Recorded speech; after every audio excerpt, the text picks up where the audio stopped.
느헤미야 9장 9절에서 11절 말씀입니다. 제가 읽겠습니다.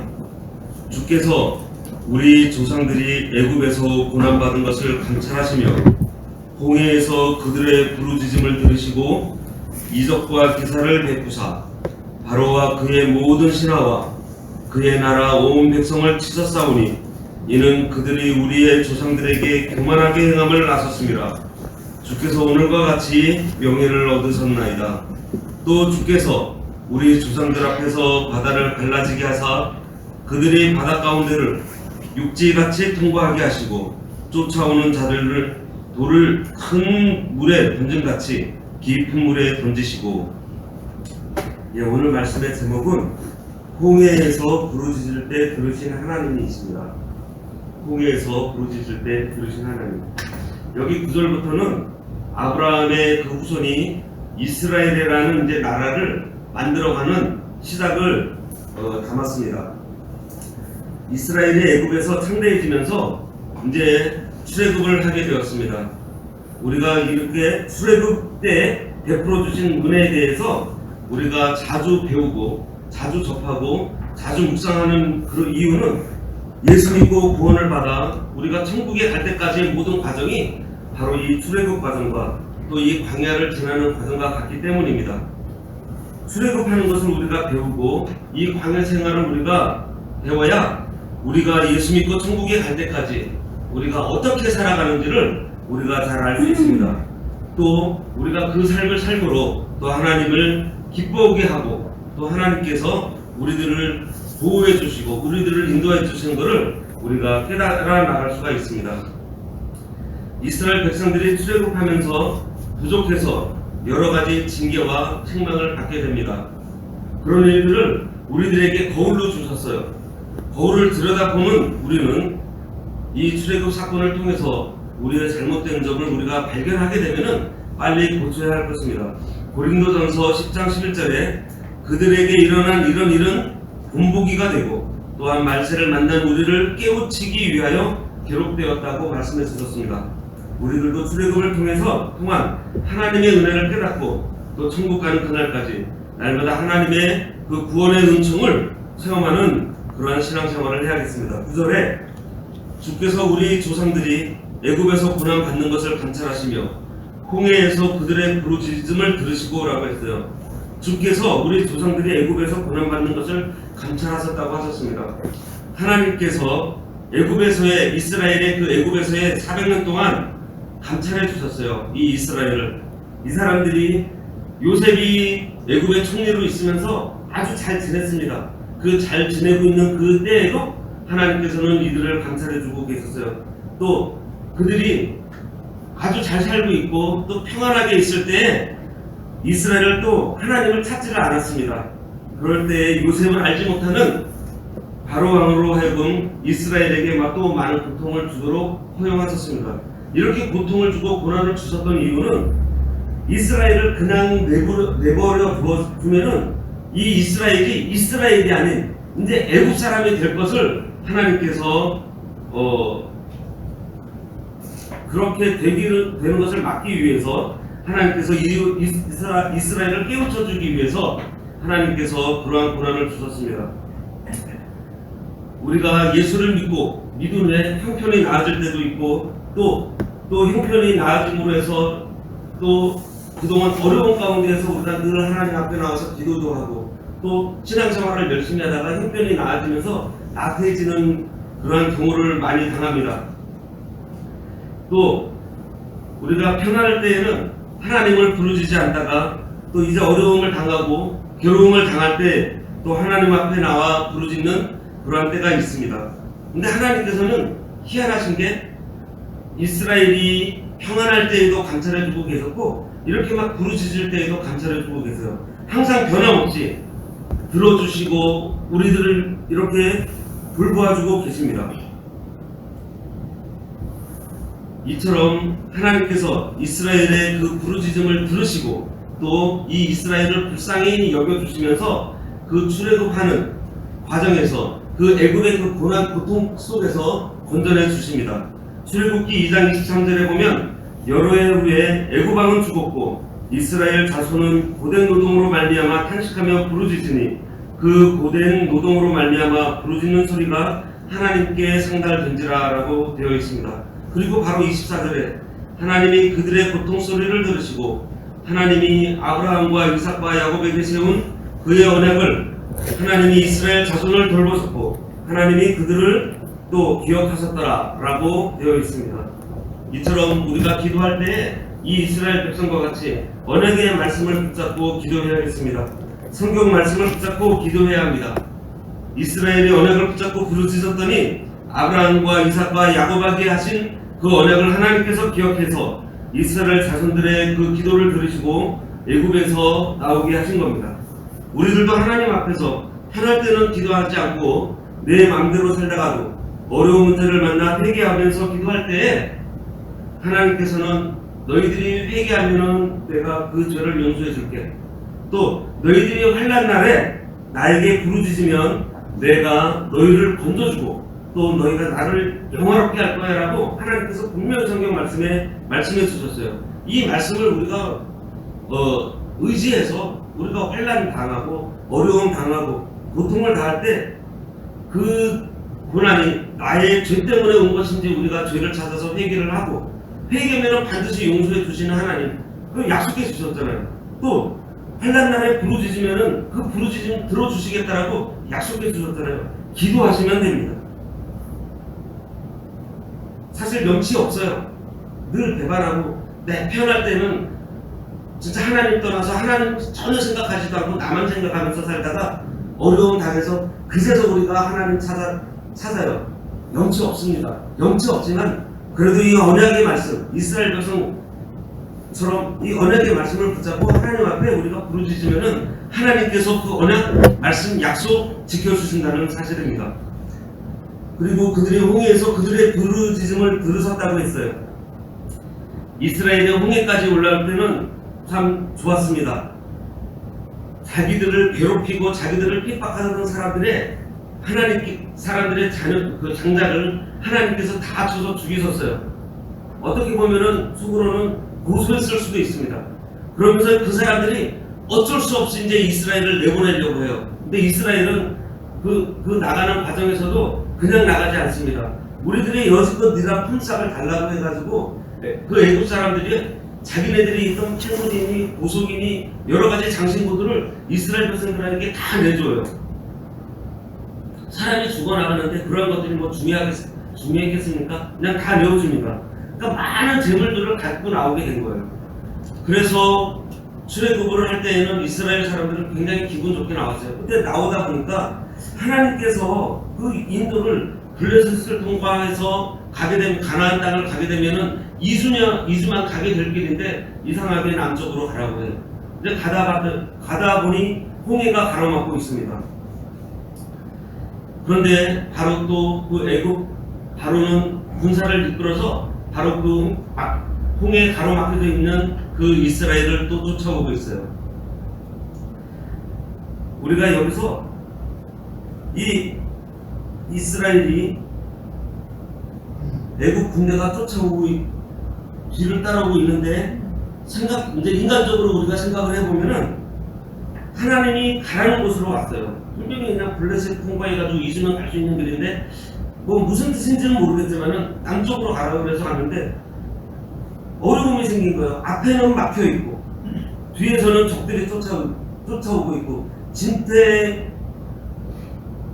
그 양난을 겪는 그러한 어려움 속에 있었습니다.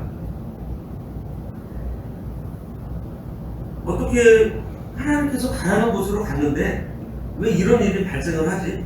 왜 이런 어려움이 생기는 거야? 라고 생각이 들 수밖에 없어요.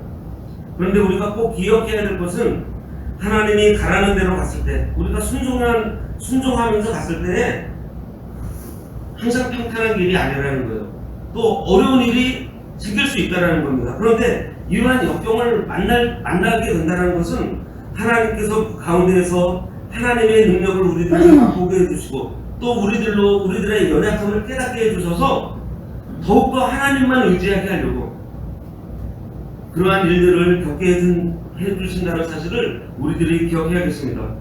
잘 보세요. 애국 군대가 쫓아와요. 근데 문제된 일이 있습니까? 애국 군대랑 싸웠나요? 그래서 피를 흘렸나요? 아니에요. 또 애국 군대가 그들의 물건들을 약탈해 갔나요? 그런 일 없어요.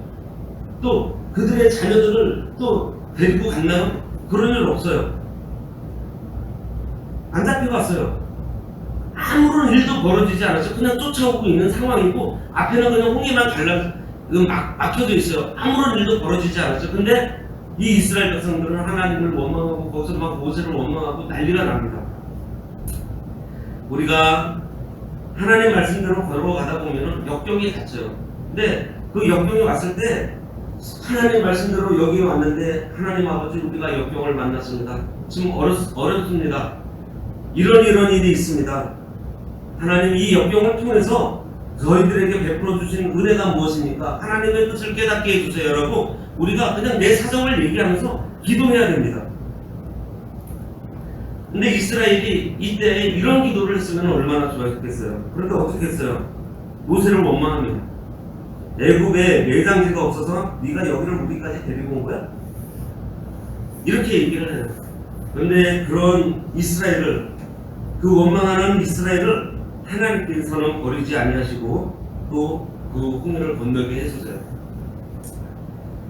모세가 하나님, 이 백성이 지금 얼마 있지 않으면 내게 돌을 던질 것 같습니다 라고 기도를 해요. 하나님께서 모세에게 뭐라고 하십니까? 걱정하지 말고 백성들로 바닷가에 서서 그냥 내 지팡이를 내밀라고 말씀을 해주세요. 그때 모세가 한 유명한 말이 있잖아요. 너희는 가만히 서서 여호와께서 너희를 향해서 행하시는 일을 보라고, 그냥 가만히 서서 보라고 얘기를 하잖아요. 그랬더니 홍해가 갈라지고 이스라엘은 그 홍해가 갈라지면서 그 땅도 육지같이 말라가지고 그냥 건너가요. 그리고 그들이 다 들어갔을 때 애굽은 쫓아서 들어오고 그들이 다 건넌 후에는 또 홍해가 덮여서 그 애굽 군사와 바로를 전부 다 몰살시킵니다. 근데 여기서 우리가 주목해야 될 것이 있어요. 이 성경에서 주께서 우리 조상들이 부르짖었다고 그랬어요. 애굽에서 고난을 받는 것을 감찰하시고 또 홍해에서 부르짖음을 들으시고 라고 했는데 여기서 홍해에서 부르짖은 사람이 누구일까요? 여기서 애굽 사람들은, 이스라엘 백성들은 원망했습니다. 이때 하나님께 부르짖은 사람은 모세 한 사람이에요. 우리가 알아야 될 것은 그 부르짖음을 모세 한 사람이 했다는 거예요. 다른 백성들은 원망했습니다. 원망하는 다수의 사람보다도 기도하는 한 사람이 더 능력이 있다는 사실을 우리는 알아야 돼요. 지금도 사회적으로 여러 가지 어렵고 원망스러운 일들이 많이 있어요. 우리가 대통령을 바꾸고 정권을 바꾸고 그랬는데 달라진 것이 있습니까? 이럴 때 우리가 원망하고 우리가 불평하면 우리 입만 더러워져요. 오히려 하나님께서 주시고자 하는 은혜를 우리가 받을 수가 없어요. 그냥 그 은혜가 맡길 뿐입니다. 다른 사람들은 다 원망해도 우리 예수 믿는 성도들은 그때 하나님께 부르짖어야 합니다. 그러면 하나님께서 그 부르짖는 한 사람 때문에 수천만 명을 먹여 살릴 수 있는 거예요. 하나님께서는 그 원망하는 그 이스라엘 200만보다도 기도하는 그 모세 한 사람의 순종을 보셨어요. 그 모세를 통해서 그 200만이라는 그 이스라엘 백성들이 덕을 본 거예요. 이것이 제사장이 되는 길입니다. 우리 모두 하나님께서 기뻐하시는 제사장이 되시길 바랍니다. 다른 사람들은 다 원망하고 불평을 해도 그때 원망하지 말고 이 모세와 같이 하나님께 기도하고 하나님께 손들고 나가는 그러한 우리 성도들이 되어야 하겠습니다. 10절에 이적과 기사를 베푸사 바로와 그의 모든 신하와 그의 모든 온 백성을 치셨사오니 이는 그들이 우리의 조상들에게 교만하게 행함을 아셨습니다. 주께서 오늘과 같이 명예를 얻으셨나이다 했습니다.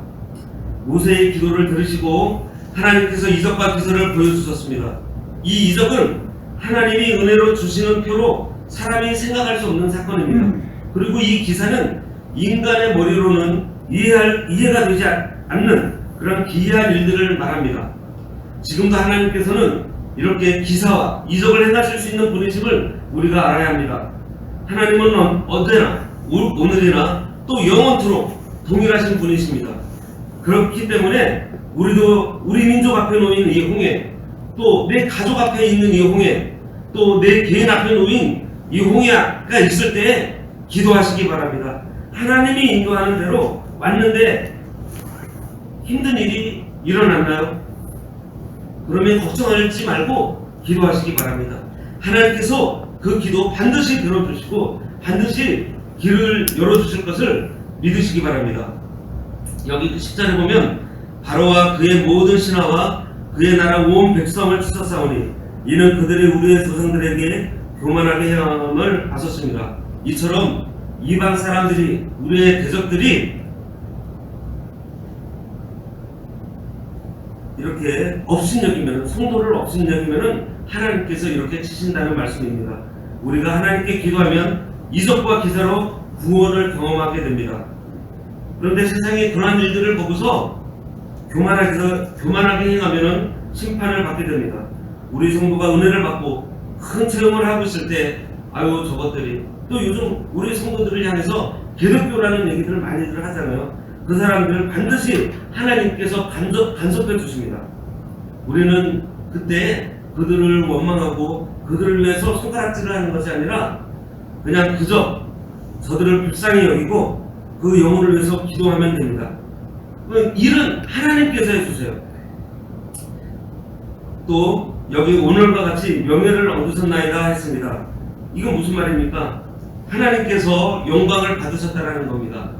이스라엘 백성이 이 홍해 사건을 통해 가지고 가나안으로 들어갈 때 가나안 땅 거민들이 이스라엘 백성을 그 홍해를 건너게 해주시고 불기둥 구름기둥으로 인도해 주신 이 하나님을 그 소문이 돌아가지고요 가나안 사람들이 굉장히 벌벌 떨었다고 했습니다. 또 11절에 또 주께서 우리 조상들 앞에서 바다를 갈라지게 하사 그들이 바다 가운데를 육지같이 통과하게 하시고 쫓아오는 자들을 돌을 큰 물에 던진같이 깊은 물에 던지시고 라고 했습니다. 하나님이 놀라운 일을 행하셨어요. 이것에 대해서 출애굽기를 한번 보겠습니다. 출애굽기 15장 1절에서 4절에 이때에 모세와 이스라엘 자손이 이 노래로 여호와께 노래하니 일러스되 내가 여호와를 찬송하리니 그는 높고 영화로우시며 말과 그 탄자를 바다에 던지셨음이로다. 여호와는 나의 힘이요 노래시며 나의 구원이시로다. 그는 나의 하나님이시니 내가 그를 찬송할 것이요 내 아버지의 하나님이시니 내가 그를 높이리로다. 여호와는 용사시니 여호와는 그의 이름이시로다. 그가 바로의 병거와 그의 군대를 바다에 던지시니 최고의 지휘관들이 홍해에 잠겼고라고 했습니다. 보세요. 바로가 올 때 그냥 온 것이 아닙니다. 엄청난 군대를 데리고 따라왔어요. 하나님께서는 그냥 그거를 보고 계시지 않는다 그랬어요. 우리가 역경을 당할 때 하나님께서는 그냥 보고 계시지 않아요. 다 그들이 우리를 향해서 오는 그 대적들을 다 보고 계세요. 그리고 그들을 물에 다 던져 넣었다고 하십니다. 14장 6절에 바로가 곧 그의 병거를 갖추고 그의 백성을 데리고 갈세라고 되어 있어요. 바로가 직접 출정합니다. 또 7절에 보면 선발된 병거 600대와 애굽의 모든 병거를 동원하니 지휘관들이 다 거느렸다고 했습니다. 진짜 많은 병거들, 무기들을 가지고 와요. 그리고 지휘관들, 중요한 사람들까지 다 거느리고 옵니다. 그런데 하나님께서 15장 5절에 깊은 물이 그들을 덮으니 그들이 돌처럼 깊은 속에 가라앉았도다 라고 했어요. 다 물속에 가라앉았어요. 이거는 보통 기적이 아닙니다. 그런데 15장 10절에 보면은 주께서 바람을 일으키심에 바다가 그들을 덮으니 그들이 거센 물에 납같이 잠겼나이다 라고 했습니다. 물에 가장 잘 빨리 빠지는 그 물체가 납이라고 해요.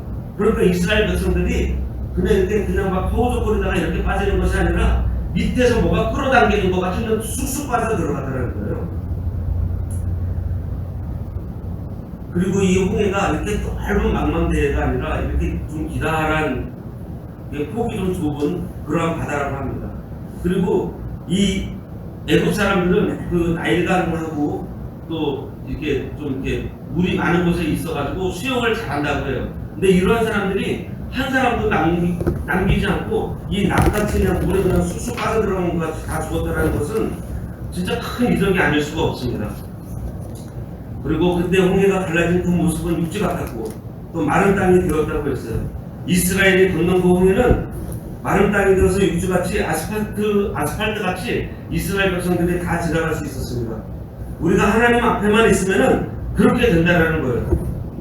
하나님이 나와 함께 하시면은 감히 우리를 건드릴 자가 없습니다. 이 사실을 우리가 믿으시기 바랍니다. 그래서 우리는 겁을 먹을 필요가 없어요. 우리는 하나님 앞에서 겸손히 나의 처지와 내 환경을 그대로 알으시기만 하면 돼요. 어려운 가운데서 불평하거나 원망하지 말고 하나님 아버지 말씀대로 걷다 보니 이런저런 어려운 일이 생겼습니다. 사실 저 지금 곤란합니다. 지금 제 처지가 이렇습니다. 그냥 말씀하세요. 그냥 알면 됩니다. 그러면 우리의 모든 처지를 감찰하시는 하나님, 이스라엘이 애굽에서 편하게 지낼 때에도 감찰해 주고 계셨고 이스라엘이 고난을 당하고 앞길이 막혔을 때에도 감찰해 주신 이 하나님께서 우리의 처지를 다 알고 계세요. 다 감찰해 주고 계세요. 그 하나님께서 이적을 베푸시고 기사를 베푸시고 그리고 따라오는 그 악한 자들을 다 책임져 주신다는 사실을 믿으시기 바랍니다. 이스라엘이 출애굽했던 이 역사를 에스라를 통해 들으면서 하나님의 은혜에 감사하며 찬양했습니다. 이스라엘 백성이 애굽에서 400년 동안 종살이 하다가 하나님께서 돌봐주시고 긍휼을 베풀어 애굽에서 10가지 제약을 내리시고 또 그 강팍한 그 바로의 손에서 건져내시고 특별히 홍해의 그 난간 가운데서 구원해 주심을 감사하며 찬양하고 있습니다. 우리도 우리를 애국과 같은 세상에서 구별해 주시고 이적과 기사로 마귀와 죄의 종되었던 자리에서 인도해 내신 우리 하나님 앞에 감사하며 찬양해야겠습니다. 그리고 부르짖는 그 한 사람 모세를 통해 200만을 건지신 것처럼 하나님께서는 의인 한 사람의 기도를 소중하게 여긴다는 사실을 아시고 우리가 힘써 하나님 앞에 기도해야겠습니다. 기도하겠습니다.